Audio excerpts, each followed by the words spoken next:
Os Estados Unidos sancionaram nesta quarta-feira os primeiros cidadãos e empresas brasileiras sob acusação de ligação com o PCC.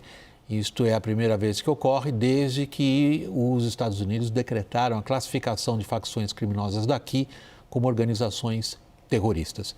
Reportagem da correspondente em Washington, Mariana Giangiacomo.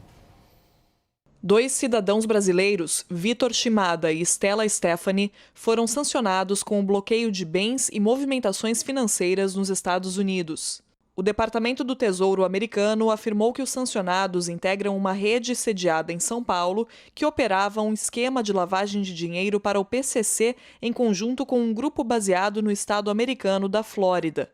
O esquema transformaria dólares obtidos por meio de atividades criminosas nos Estados Unidos, como o narcotráfico, em criptomoedas a serem enviadas para o PCC no Brasil. Os criptoativos chegariam ao Brasil através de uma rede de 3 empresas, também sancionadas, registradas em território brasileiro. A nota do Tesouro frisa que bancos, fintechs e corretoras que operarem transações envolvendo os sancionados correm o risco de penalidades, inclusive sanções secundárias, que, no limite, poderiam inviabilizar a atuação dessas instituições no sistema financeiro americano.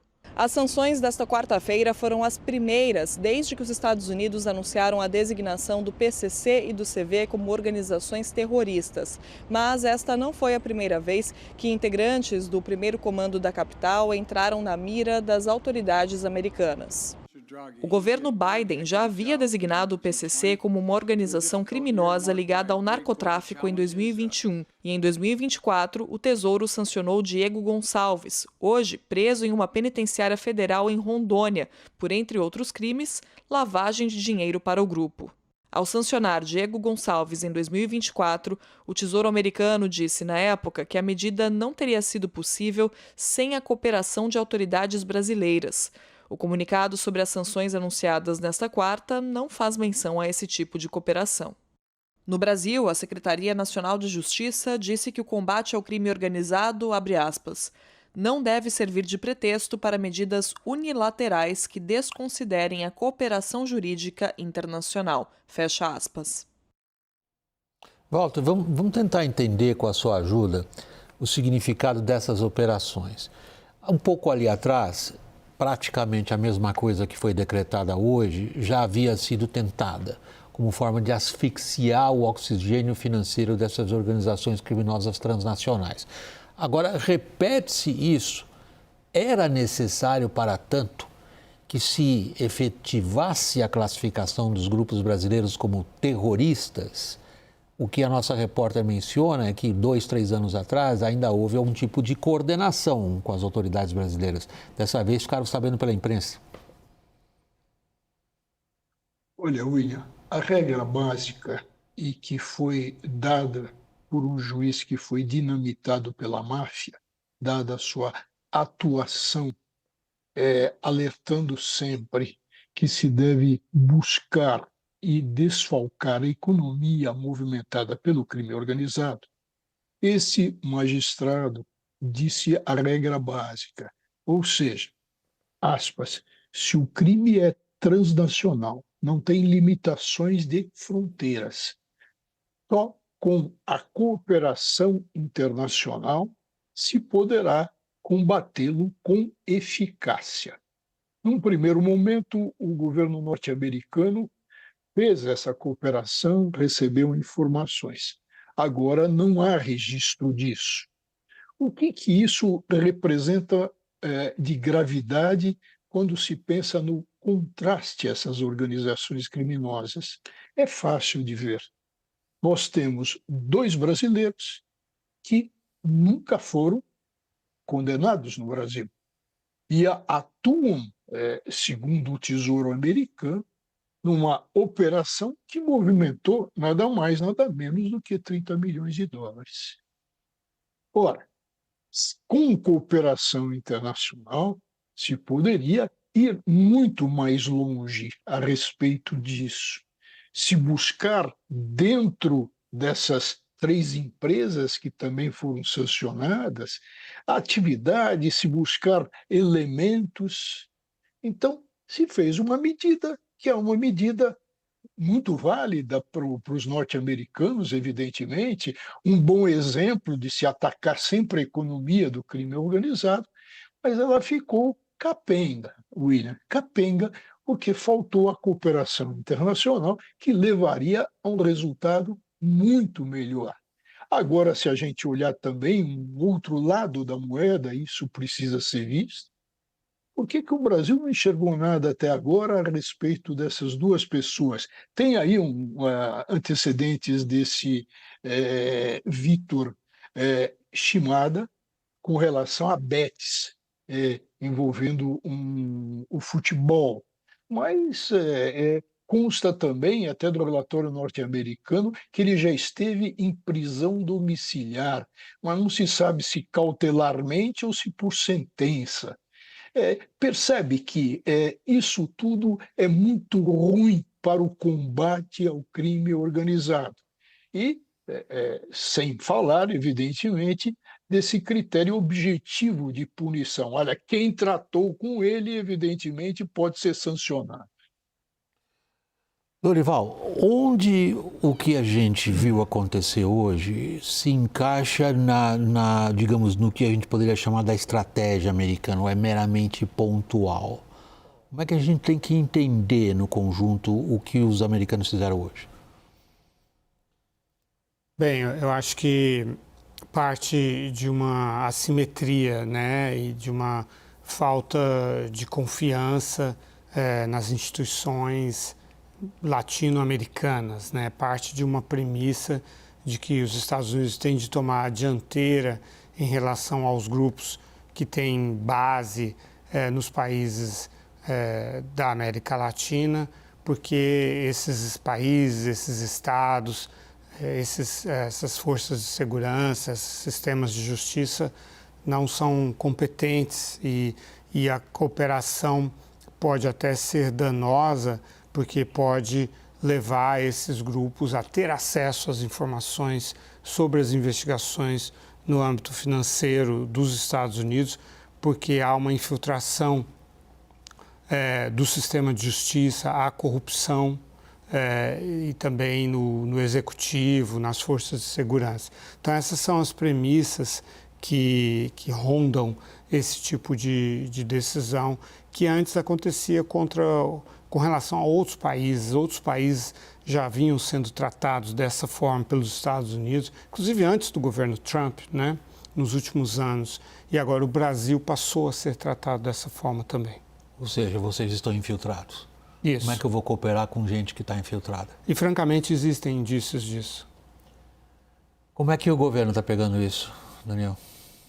William, sabe que desde o momento da designação do PCC e do Comando Vermelho como organizações terroristas, tem sido muito citado aqui em Brasília pelo governo o caso do México. E vamos prestar atenção o que aconteceu com o México, em que pese similaridades não sejam necessariamente repetições do que vai acontecer com o Brasil. Trump assume e semanas depois designa uma série de cartéis de narcotráfico no México, cartel de Sinaloa, cartel do Golfo e outros como organizações terroristas. Em maio de 2025, isso tem muita semelhança com o que aconteceu hoje. Duas empresas que transportavam combustíveis entre os Estados Unidos e o México foram sancionadas, da mesma forma que aconteceu hoje. O que acontece 40, 50 dias depois dessa primeira sanção? 3 bancos, na verdade 2 bancos e uma corretora, de médio para menor porte, mas em todo caso somavam 21 bilhões de dólares em ativos, passaram a receber sanções e impedidas de participar do sistema de pagamentos internacional. Uma dessas instituições, inclusive, chegou a ser liquidada pouco tempo depois que foi alijada do sistema financeiro internacional. É esse o risco que se identifica no governo brasileiro, real ou de forma alarmista.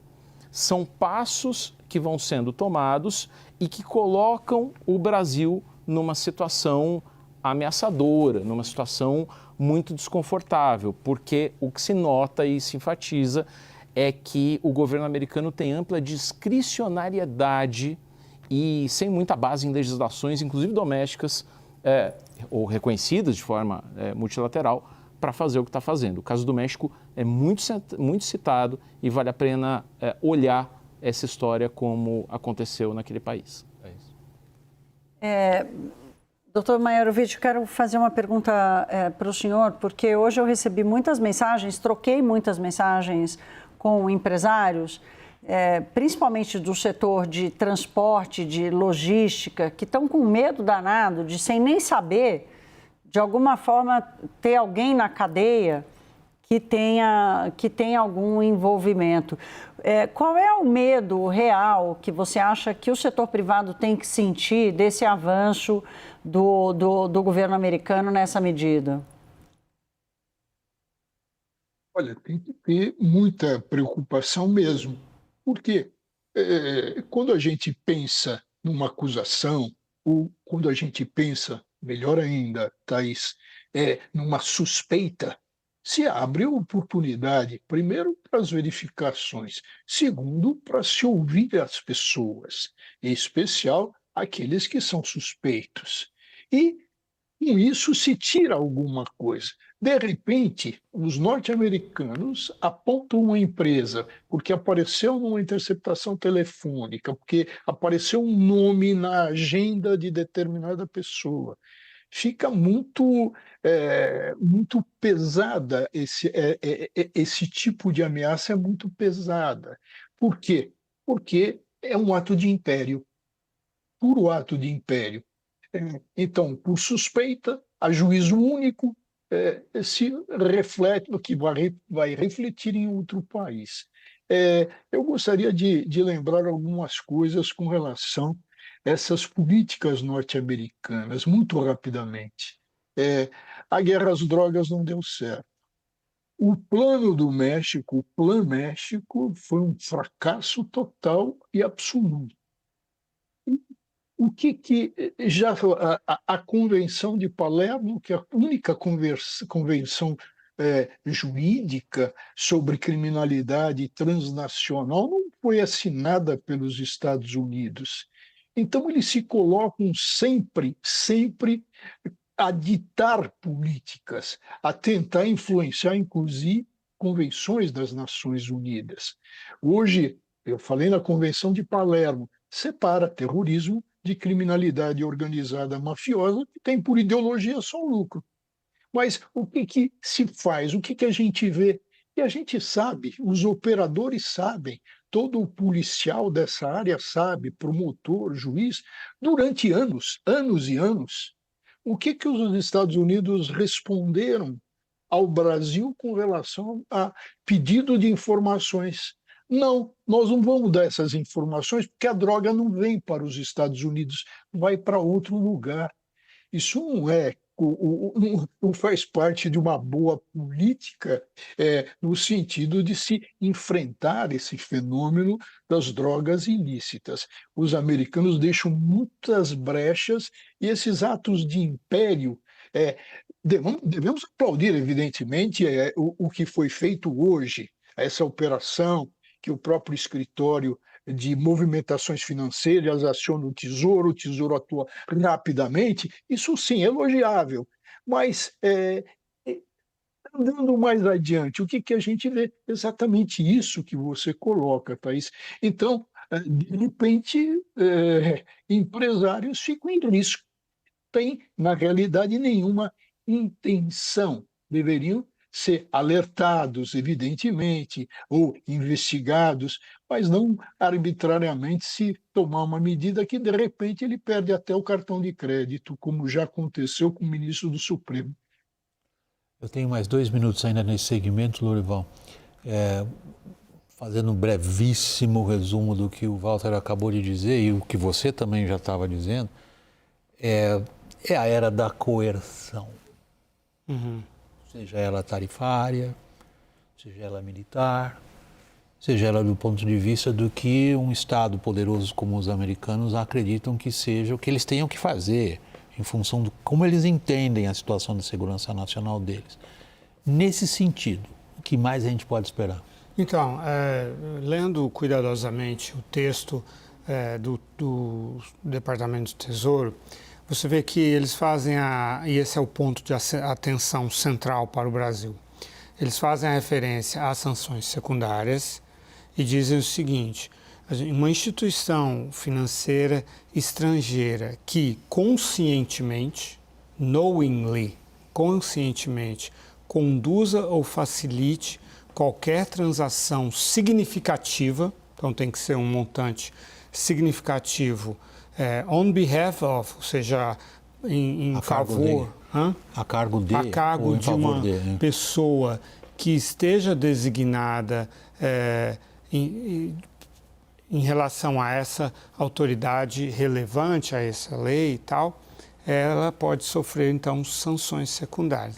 Então, há alguns caveats aí, há algumas nuances aí, mas é claro que tem de haver um processo aí que prove que essa instituição financeira sabia, ou seja, e não tomou as devidas, ou não teve as salvaguardas devidas, a diligência devida, a compliance devida, a governança devida. Então, eu acho que isso é um alerta para o sistema financeiro brasileiro, para as empresas brasileiras, de que elas têm realmente de adotar medidas as mais severas possíveis de diligência para não correr esse risco e poder se defender diante de uma eventual ação desse tipo.